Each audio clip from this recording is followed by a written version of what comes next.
નમસ્કાર, મની નાઇનમાં આપનું સ્વાગત છે. હું છું દીપાલી. આજે આપણે વાત કરવાની છે ઇન્સ્યોરન્સની. જી હા, માર્કેટમાં ઘણા પ્રકારના ઇન્સ્યોરન્સ છે. લોકો પોતાની લાઈફને, પોતાની ફેમિલીને સિક્યોર કરવા માટે, કવર મેળવવા માટે ઇન્સ્યોરન્સ પસંદ કરવામાં ઘણી વખત કન્ફ્યુઝન તેમનામાં ઊભું થાય છે. ત્યારે તેમના માટે કયું ઇન્સ્યોરન્સ યોગ્ય રહેશે? તમારું જ્યારે ફાઇનાન્શિયલ પ્લાનિંગ કરતા હો ત્યારે ઇન્સ્યોરન્સ પર કેટલું ફોકસ કરવું? આ તમામ સવાલોના જવાબ લઈને આજના એપિસોડમાં હું આવી ગઈ છું. તો ફટાફટ મારી સાથે અત્યારે લાઈવમાં જોડાવો અને આ લાઈવને આપ શેર પણ કરો. અને ઇન્સ્યોરન્સને લગતા જો આપની પાસે કોઈ સવાલ હોય, આપની પાસે કોઈ મૂંઝવણ હોય, તો અત્યારે કમેન્ટ મારફતે આપનો સવાલ મને મોકલી શકો છો.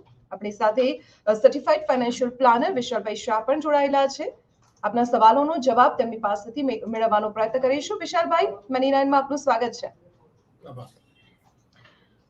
વિશાલભાઈ, ફાઇનાન્શિયલ પ્લાનિંગ દરેક વ્યક્તિ પોતાના ઘર માટે કરતો હોય છે અને રિસ્ક ફેક્ટરને જોતા અત્યારનો જે સમયગાળો છે તે પ્રકારે એક ઇન્સ્યોરન્સ કવર મેળવવું પણ ખૂબ જ જરૂરી બની ગયું છે.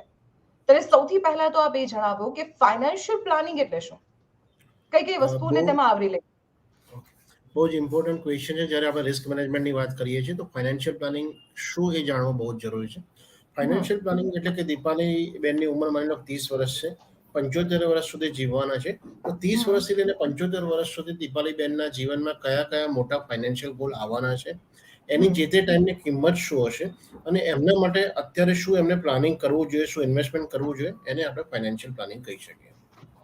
ઓકે, તો દર્શક મિત્રો, આપને એ પણ જણાવી દઉં કે જે રીતે અમે ગયા અઠવાડિયે મ્યુચ્યુઅલ ફંડ ઉપર A to Z માહિતી આપી હતી, તેવી જ રીતે આ અઠવાડિયે અમે ઇન્સ્યોરન્સને કવર કરવાના છીએ. ઇન્સ્યોરન્સની A to Z માહિતી આપના સુધી પહોંચાડવાનો અમે પ્રયત્ન કરીશું. તો રોજે રોજ સાંજે 5 વાગે આપ મની નાઇન સાથે જોડાવાનું ચૂકતા નહીં.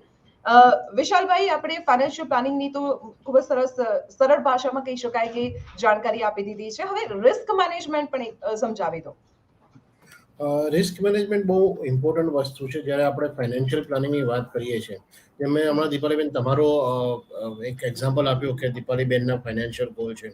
આ એક ફક્ત દીપાલીબેનના ફાઇનાન્શિયલ ગોલ નથી હોતા, એ આખી ફેમિલીના ગોલ હોય છે. મીન્સ તમારે એક બાળક છે, એનું એજ્યુકેશન, હાયર એજ્યુકેશન, મેરેજ, આ બધી જ વસ્તુઓ ખાલી તમારા ગોલ નથી. તો આખી ફેમિલીના જે ગોલ હોય એને આપણે પ્રોટેક્ટ કરવા જોઈએ. એ પ્રોટેક્ટ આપણે કઈ રીતના કરી શકીએ? લાઈફ છે તો ઓબ્વિયસલી ડેથ બી થવાનું છે. આપણા ફાઇનાન્શિયલ ગોલનું ડેથ નથી થતું. તો આપણે એ રિસ્ક છે જે કે ફ્યુચરમાં આપણા ગોલ પૂરા થાય નહીં એ પ્રમાણેનો જે રિસ્ક છે એને આપણે 3-4 રીતે એને પ્રોટેક્ટ કરી શકાય. એક તો તમે પોતે ફ્યુચરના જે ફાઇનાન્શિયલ ગોલ છે એની જે તે ટાઈમની કિંમત શોધી લો. એની કિંમત મુજબનો જો તમે એક સામે એશ્યોર્ડ લઈ લો છો, એક વીમો લઈ લો છો, તો કોઈ વ્યક્તિ હોય કે ના હોય, એ વીમાના પૈસાથી ફ્યુચરના ફાઇનાન્શિયલ ગોલ પૂરા થઈ શકે છે. એને એક રિસ્ક મેનેજમેન્ટની પ્રોસેસ કહી શકાય છે. અને કદાચ તમને એક સ્ટોરી કહેવા માંગીશ, જો ટાઈમ આપણી જો હોય. હા હા, ચોક્કસ, કેમ નહીં. શોલે પિક્ચર દરેકે જોયું જ હશે આપણા ત્યાં. હા. શોલેમાં એક ગબ્બર હતો, એક ઠાકુર હતો અને એક ગામ હતું. અને ખ્યાલ છે કે ગામમાં ગબ્બર ગમે ત્યારે આવે અને એક પર્ટિક્યુલર ઘરને લૂંટીને જતો રહે. એટલે એ ઘરમાં આખા વર્ષ તકલીફ રહે, ગરીબી રહે અને બીજા બધાને કોઈ તકલીફ ના પડે. ઠાકોરને થયું કે ના, આપણે કંઈક કરવું જોઈએ. એટલે એવું નક્કી થયું કે ભાઈ ગબ્બર દર વર્ષે લઈ શું જાય છે કોઈના ત્યાં ચોરી કરીને? તો કે ભાઈ 100 બોરી ઘઉં લઈ જાય છે. તો નક્કી કર્યું કે આપણે ત્યાં ઘર કેટલા કે 100 ઘર છે, કે દરેક જણ એક બોરી આપી દે અને આપણે ત્યાં ગામની વચ્ચોવચ મૂકી દેવાનું. ગબ્બરને કહેવાનું તારી 100ની જરૂરિયાત છે, તું 100 લઈને જા. તો આનાથી ફાયદો એ થાય બાકીના બધા જ લોકોને, મતલબ 100 લોકોને રિસ્ક ઓછું થઈ ગયું છે. ઇન્સ્યોરન્સ કંપની બી આ રીતના જ કામ કરે છે.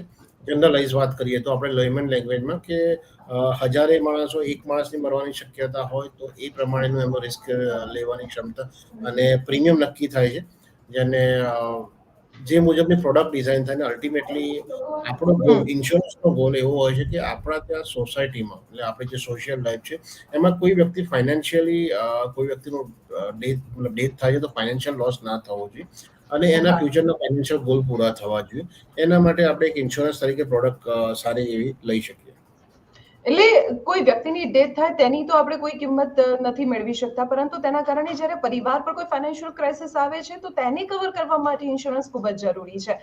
વિશાલભાઈ, આપણે ફાઇનાન્શિયલ પ્લાનિંગ કરતા હોઈએ છીએ ત્યારે એક વ્યક્તિની સાથે સાથે ઘણી વખત માણસો પોતાની સુખ સગવડ માટે અને અમુક એસેટ, અમુક પ્રોપર્ટી કે પછી અમુક સુખ સુવિધાઓને પૂરી પાડતી ઇક્વિપમેન્ટમાં રોકાણ કરતા હોય છે, તેને વસાવતા હોય છે. તેની પણ દરેક વ્યક્તિએ જરૂરિયાત હોય છે. તો આ તમામ જે ફાઇનાન્શિયલ પ્લાનિંગ છે તેમાં ઇન્સ્યોરન્સનું ફોકસ કેટલું હોવું જોઈએ? મેં તમને કીધું કે તમારા ફ્યુચરના ફાઇનાન્શિયલ ગોલની કિંમતને પ્રોટેક્ટ કરે એટલો વીમો હોવો જોઈએ. ઓકે. એક્ઝામ્પલ લઈ લઉં છું કે આવતા 25, 30, 40 વર્ષમાં આપણા ફ્યુચરના જે ફાઇનાન્શિયલ ગોલની કિંમત લગભગ 3 કરોડ રૂપિયા થાય છે, તો તમારો ઇન્સ્યોરન્સ ટર્મ પ્લાન હમ. 3 કરોડનો હોવો જોઈએ. એમાં તમારી એસેટ છે એ માઇનસ કરો અને તમારી લાયબિલિટી છે આજની જે હોમ લોન, પીએલ કે હોય એ બધી એડ કરો. ઓકે. તો એક હ્યુમન લાઈફ વેલ્યુ થાય છે. નીડ બેઝ પ્રોસેસથી હ્યુમન લાઈફ વેલ્યુ તમે શોધી શકો છો ને એટલો વીમો જો તમારી જોડે હોય તો તમે ફ્યુચરના ફાઇનાન્શિયલ ગોલને પ્રોટેક્ટ કરી શકો. મીન્સ કોઈ બી વ્યક્તિ હોય કે ના હોય, એ ઇન્સ્યોરન્સના પૈસાથી ફ્યુચરના ફાઇનાન્શિયલ ગોલને પૂરા કરી શકાશે. ઓકે, તો સૌથી મોટા ઇન્સ્યોરન્સની જ આપણે વાત કરવી છે, લાઈફ ઇન્સ્યોરન્સ, કે જે અત્યારે દરેક વ્યક્તિની પહેલી જરૂરિયાત છે તેની ફેમિલી માટે. પરંતુ કહી શકાય કે આપણા દેશમાં મોટા ભાગના લોકો એવા છે કે જેમને પાસે લાઈફ ઇન્સ્યોરન્સ કવર નથી, કારણ કે તેમની પાસે કદાચ જાગૃતતા નથી કે પછી તેમની ત્યાં સુધીની પહોંચ નથી, તેમનામાં અજાણતા છે. તો આપણે આ એપિસોડ મારફતે એ જ પ્રયત્ન કરીએ કે લોકો તેના વિશે જાણે અને કેટલું જરૂરી છે તે પણ સમજે. તો સૌથી પહેલા એ જણાવો કે કેટલી જાતના ઇન્સ્યોરન્સ હોય છે, અને સાથે સાથે એ પણ જણાવી દો કે લાઈફ ઇન્સ્યોરન્સ કેટલું મહત્વનું છે અને તે કેવી રીતે કામ કરે છે. હમણાં તમે એક સરસ વાત કરી હતી, આપણા દેશમાં લોકો જોડે ઇન્સ્યોરન્સ ઓછું છે અથવા નહીવત છે. હા. એટલે જનરલી આપણે અંડર ઇન્સ્યોરન્સ છે. હવે જ્યારે કોઈ બી વ્યક્તિનો પૂરતો ઇન્સ્યોરન્સ ના હોય ને એમનું અનફોર્ચ્યુનેટલી ડેથ થાય છે, તો હમ. એઝ પર સમાજને આમ જોવા જઈએ તો ડાયરેક્ટલી એ વખતે કોઈ જ ફરક નથી પડતો, પણ એમના ફેમિલીને બહુ જ ફરક પડે છે. અને હા. Over a period of time એમના સમાજને અને દેશને બી ફરક પડે છે. જ્યારે તમારી સોશિયલ સિક્યુરિટી તમે ઇન્સ્યોરન્સથી લઈ શકતા હો તો તમારે લેવી જોઈએ, અન્યથા ઘણો તકલીફ ફાઇનાન્શિયલ ક્રાઇસિસ થઈ શકે છે. જેમ તમે બીજું પૂછ્યું કે કેટલી જાતના ઇન્સ્યોરન્સ હોઈ શકે છે આપણી જાતના, હા. જ્યારે આપણે લાઈફ ઇન્સ્યોરન્સની વાત કરીએ તો આપણી જોડે સૌથી ઇમ્પોર્ટન્ટ જે પ્રોડક્ટ લાઈફ ઇન્સ્યોરન્સ પહેલા સ્થાપીએ છીએ તેને ટર્મ પ્લાન કહેવાય છે. ટર્મ હા. પ્લાન મીન્સ કે જ્યારે પ્રીમિયમ ઓછો હોય તમારો વીમો વધારે હોય છે અને તમને ખાલી એક જ જાતનો ક્લેમ મળે. જનરલી ઇન્સ્યોરન્સમાં બે જાતના ક્લેમ હોય, ડેથ ક્લેમ અને મેચ્યોરિટી ક્લેમ. હમ. ટર્મ પ્લાનમાં ખાલી ડેથ ક્લેમ મળે છે કે in case in the term, જેટલી ટર્મ તમે લીધું છે એ ટર્મમાં કંઈ બી થાય છે તો એક જે સમ એશ્યોર્ડ છે એ વ્યક્તિના ફેમિલીને મળે છે, નોમિનીને મળે છે. એટલે એક ઓકે. થયો ટર્મ પ્લાન, બીજો છે એન્ડોમેન્ટ પ્લાન. એન્ડોમેન્ટ પ્લાનમાં બે વસ્તુ આવે છે, ટર્મ પ્લાન અને સેવિંગ પ્લાનનો કોમ્બિનેશન આવે છે, કે જ્યાં એક સમ એશ્યોર્ડ બી હોય છે, કે જ્યાં તમે પૂરી ટર્મમાં અગર કંઈક થાય છે તો તમને વીમો પ્લસ બોનસ મળે છે. અને માની લો કે તમે પૂરી ટર્મ જીવિત રહો છો તો તમને પૂરા ટર્મ પત્યા પછી તમારો વીમો અને અત્યાર સુધીનું જેટલું બી બોનસ જમા થયું એ વસ્તુ મળી શકે છે. એના સિવાય એક યુલિપ પ્રોડક્ટ બી છે, યુનિટ લિંક ઇન્સ્યોરન્સ પ્લાન, કે હમ. જ્યાં તમારા પૈસાથી તમને વીમો બી મળે છે ને બાકીના પૈસા ઇન્વેસ્ટમેન્ટ માર્કેટ લિંક જે બી શેરબજારની કંપનીઓ છે એમાં થાય છે. અને એનો ગ્રોથ છે જેના મુજબ તમને પાકતી મુદતે, મતલબ તમારો હમ. મેચ્યોરિટી ક્લેમ બી આવે છે. ઇન કેસ એ પોલિસી ટર્મમાં ડેથ થાય છે તો તમને તમારો સમ એશ્યોર્ડ અને અથવા તો એ પોલિસીની વેલ્યુ બેમાંથી જે વધારે હોય એ તમને મળી શકે છે. એના સિવાય ઘણી બધી પ્રોડક્ટ લાઈફ ઇન્સ્યોરન્સમાં છે કે તમે કોઈ લોન લીધી હોય, હમ. આપણે એક એપિસોડ કર્યો તો એમાં હોમ લોન લીધી હોય તો હોમ હા. લોનની લાયબિલિટી મુજબની આપણે ઇન્સ્યોરન્સ લઈએ કે લાઈક 50 લાખનો હોમ લોન લીધો હોય તો આપણે એક સિંગલ પ્રીમિયમમાં 50 લાખનો એક કવર કરતો એક ઇન્સ્યોરન્સ લઈએ છીએ કે ઇન કેસ જેમ જેમ તમારી પ્રીમિયમ તમે તમારા ઈએમઆઈ ભરતા રહ્યા છો એમ એમ એનો રિસ્ક કવર ઘટતું જાય ને એક પર્ટિક્યુલર ટાઈમે તમારી 20 વર્ષની પોલિસી તમારી ટર્મ છે માની લો હોમ લોનની, તો 20 વર્ષમાં ઇન્સ્યોરન્સ પતી જાય છે ને તમારા પૈસા ભરાઈ જાય છે. ઇન કેસ એ 20 વર્ષમાં ક્યારે બી કંઈ થાય છે તો તમારી જે લાયબિલિટી છે એ હમ. લાયબિલિટી બેંકને એ ઇન્સ્યોરન્સ કંપની આપશે. સો આપણી જે ઓકે, મલ્ટિપલ વિશાલ. કંપની છે. ઓકે. વિશાલભાઈ, અત્યારે એક વર્ગ એવો પણ જોવા મળે છે કે ઇન્વેસ્ટમેન્ટ કરશે પરંતુ ઇન્સ્યોરન્સને સાઈડ પર રાખશે. તો ઓકે, શું આ બંને એક સાથે ક્લાબ મળી શકે તેને?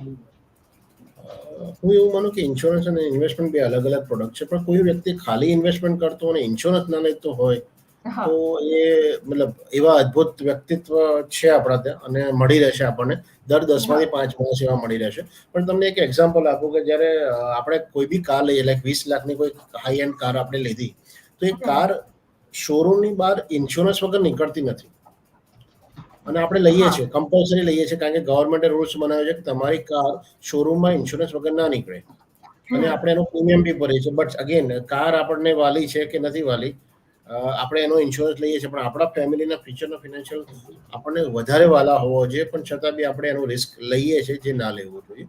અને શક્ય હોય તો આઈ થિંક ઇન્સ્યોરન્સ એમને લેવો જોઈએ કે જેથી કરીને ફ્યુચરના ફાઇનાન્શિયલ ગોલને કિંમતને પ્રોટેક્ટ કરી શકાય. ઓકે વિશાલભાઈ, તો હવે એ જણાવી દો કે લાઈફ ઇન્સ્યોરન્સમાં આખરે કેટલી પ્રોડક્ટ ઉપલબ્ધ છે? મેં તમને હમણાં જ એક્ઝામ્પલ આપ્યું કે આપણે જો જનરલી જોવા જઈએ તો મેં ચારેક કીધા તમને. એના સિવાય અલગ રીતના કહી શકાય ચાઇલ્ડ પ્લાન આપણી જોડે હોય છે, એજ્યુકેશન પ્લાન હોય છે, એન્ડોમેન્ટ પ્લાન હોય છે, ગેરંટેડ પ્લાન હોય છે, ટર્મ પ્લાન અને રિટાયરમેન્ટ પ્લાનિંગની બીજી ઘણી બધી પ્રોડક્ટ અવેલેબલ હોય છે. બટ જનરલી ડિવાઈડ કરીને 3 પ્લાન આપણે કહી શકીએ છીએ કે ટર્મ પ્લાન, એન્ડોમેન્ટ પ્લાન અને યુલિપ પ્લાન, કે જે 3 અલગ અલગ કેટેગરીમાં દરેક ઇન્સ્યોરન્સ કંપનીની પ્રોડક્ટ આપણે સમાવી શકીએ. ઓકે વિશાલભાઈ, લાઈફ ઇન્સ્યોરન્સ આમ તો જોવા જઈએ તમે જે રીતે માહિતી આપી તે પ્રકારે દરેકની લાઈફમાં લાઈફ ઇન્સ્યોરન્સની ખૂબ જ જરૂરિયાત છે. આખરે તેમ છતાં એક સરળ ભાષામાં આપણા દર્શક મિત્રોને એ પણ જણાવી દો કે લાઈફ ઇન્સ્યોરન્સ પાછળ કયો હેતુ હોવો જોઈએ? હું એટલું માની શકું કે લાઈફ ઇન્સ્યોરન્સ અને ઇન્વેસ્ટમેન્ટને તમે અલગ અલગ રાખવું જોઈએ. જનરલી ઘણા લોકો એવું કહે છે કે મને એવી જ પ્રોડક્ટ જોઈએ જેમાં રિટર્ન મળવું જોઈએ, મતલબ ઇનકેસ ડેથ થાય તો જ નહીં પણ રિટર્ન હોય તો બી મળવું જોઈએ. તો તમારો હેતુ શું છે? તમારો હેતુ માની લો કે ફ્યુચરના ફાઇનાન્શિયલ ગોલને પ્રોટેક્ટ કરવાનો હોય તો તમારે ટર્મ પ્લાન લેવો જોઈએ. તમારે ફ્યુચરના માની લો કે પેન્શન પ્લાનને અસર કરતી પ્રોડક્ટ લેવી હોય તો પેન્શન પ્લાનને સોલ્યુશન લેવા માટેની કોઈ પ્રોડક્ટ લેવી હોય તો એમાં બી ઇન્સ્યોરન્સ કંપનીની પ્રોડક્ટ હોય છે. બટ જનરલી મારા સજેશન મુજબ તમારે ફ્યુચરના ફાઇનાન્શિયલ ગોલને પૂરા કરવા માટે અને તમારે રિસ્ક એપેટાઇટિસ જોઈને તમારા ફાઇનાન્શિયલ એડવાઇઝર જોડે બેસીને તમારે ડિસાઇડ કરવું જોઈએ કે તમારે આ પ્રોડક્ટ લેવી જોઈએ ઇન્સ્યોરન્સની કે ના લેવી જોઈએ. બટ હા, ખાલી તમે મ્યુચ્યુઅલ ફંડમાં ઇન્વેસ્ટમેન્ટ કરો અને ઇન્સ્યોરન્સ નથી લેતા અથવા ખાલી ઇન્સ્યોરન્સ લો છો અને મ્યુચ્યુઅલ ફંડમાં કે બીજી બધી એસેટમાં ઇન્વેસ્ટમેન્ટ નથી કરતા તો એ તમારા માટે ફાઇનાન્શિયલ લોસ છે. ઓકે વિશાલભાઈ, તો જે લાઈફ ઇન્સ્યોરન્સ પર પણ આપણે ખૂબ જ સુંદર માહિતી આપી છે, ત્યારે જો કોઈ વ્યક્તિ અત્યારે લાઈફ ઇન્સ્યોરન્સ લેવા માંગતો હોય તો તે વ્યક્તિએ લાઈફ ઇન્સ્યોરન્સ લેતી પહેલા કયા કયા પરિબળો ખાસ ચેક કરી લેવા જોઈએ? અંતમાં આ સવાલનો જવાબ આપની પાસેથી માંગીએ. સૌથી પહેલા ઇમ્પોર્ટન્ટ વસ્તુ છે તમે કયા ગોલ માટે અથવા કયા હેતુ માટે આ ઇન્સ્યોરન્સ લઈ રહ્યા છો એ તમારે પહેલા તો ડિસાઇડ કરવું પડે. મેં તમને એ પહેલા કીધું કે જ્યારે તમે ફ્યુચરના ફાઇનાન્શિયલ ગોલને પ્રોટેક્ટ કરવા માંગતા હોય તો ટર્મ પ્લાન લઈ લો. તમે તમારા બાળકના એજ્યુકેશન ફ્યુચરના એજ્યુકેશન માટેના એક્સપેન્સ માટે જો તમે પ્લાનિંગ કરી રહ્યા હો તો ચાઇલ્ડ પ્લાન બી ઇન્સ્યોરન્સ કંપનીના આવતા હોય છે. બટ અગેન મેં તમને કીધું કે તમારી રિસ્ક એપેટાઇટિસ મુજબ અને તમારા ફ્યુચરના પ્રોસ્પેક્ટ મુજબ તમારે તમારા ફાઇનાન્શિયલ એડવાઇઝર અથવા ફાઇનાન્શિયલ પ્લાનરની સલાહ મુજબ જ આમાં પ્લાનિંગ કરવું છે કે આ ઇન્સ્યોરન્સ એ લોંગ ટર્મ પ્રોડક્ટ છે. તમે 1 વર્ષ, 2 વર્ષ, 3 વર્ષ માટેની પ્રોડક્ટ નથી, પહેલી વસ્તુ. બીજું લિક્વિડિટી બી ઓછી છે. તમે 1 વર્ષ ઇન્વેસ્ટમેન્ટ કરીને બીજા વર્ષે ઉપાડી નથી શકતા. તો તમે જે બી પ્લાન આઉટ કરી રહ્યા છો એ ફ્યુચર માટે કરી રહ્યા છો તો તમારા ફાઇનાન્શિયલ એડવાઇઝર, તમારો ઓબ્જેક્ટિવ અને તમારી રિસ્ક એપેટાઇટિસ આ 3 વસ્તુને ભેગી કરી અને તમે પ્રોડક્ટ બાય કરો એવી મારી સલાહ છે. ઓકે વિશાલભાઈ, તો ઇન્સ્યોરન્સ પર આપે ખૂબ જ બેઝિક સુંદર માહિતી આપી છે અને સરળ ભાષામાં આપણા દર્શક મિત્રોને સમજાવવાનો આપે પ્રયત્ન કર્યો. આપ અમારી સાથે જોડાયા તે બદલ આપનો ખૂબ ખૂબ આભાર. આભાર. તો આ હતા સર્ટિફાઈડ ફાઇનાન્શિયલ પ્લાનર વિશાલભાઈ શાહ કે જેમને ઇન્સ્યોરન્સ આખરે લાઈફમાં કેટલું મહત્વનું છે. તમારો જે ફાઇનાન્શિયલ પ્લાન હોય છે તેમાં ઇન્સ્યોરન્સને કેટલું ભાગ આપવો જોઈએ, તેના પર કેટલું ફોકસ કરવું જોઈએ, તેના વિશે તેમને માહિતી આપી. આ આખું અઠવાડિયું આપણે ઇન્સ્યોરન્સના અલગ અલગ પાસાઓને સમજવાનો પ્રયત્ન કરીશું. હાલથી ઇન્સ્યોરન્સ કેટલું મહત્વનું છે, આપણી લાઈફમાં એજ્યુકેશન ઇન્સ્યોરન્સ કે પછી કોઈ એસેટ પર લેવાયેલો ઇન્સ્યોરન્સનું કેટલું મહત્વ હોવું જોઈએ, આ તમામને સમજવાનો આપણે પ્રયત્ન કરીશું. જો આ તમામ બાબતોને લઈને આપના મનમાં પણ કોઈ સવાલ હોય તો આપ કમેન્ટ મારફતે ચોક્કસ મોકલજો. અમે તેને આવરી લેવાનો પ્રયત્ન કરીશું, મારા એક્સપર્ટ પાસેથી તેની જાણકારી મેળવવાનો અને આપના સવાલનો જવાબ મેળવવાનો પ્રયત્ન કરીશું. આપ સતત જોડાયેલા રહો મની રાય સાથે. અત્યારે આપશો રજા. નમસ્કાર.